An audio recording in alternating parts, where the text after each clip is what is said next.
How to apply the data validation feature in Google Sheets. First, open your Google Docs. To do this, simply type in sheets.new on your browser. Choose a specific cell or a group of cells. You can make your selection by simply clicking on an empty cell, or marking a range of cells by clicking and dragging your cursor over the desired areas. Next, navigate to Data Validation. You can find this by opening the drop-down menu from the Data tab, then selecting Data Validation.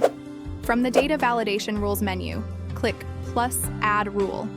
You'll find this option on the right-hand side menu that pops up. Now, it's time to establish your set of rules. You'll see a range of options appear within the Data Validation Rules menu. In the Criteria section, select from the drop-down menu to choose the conditions for the data validation. You'll be able to input diverse parameters based on your chosen criteria. Implement your data validation. Once you set your criteria and parameters, click Done. Consequently, this data validation will be applied to the range of cells you selected in the beginning.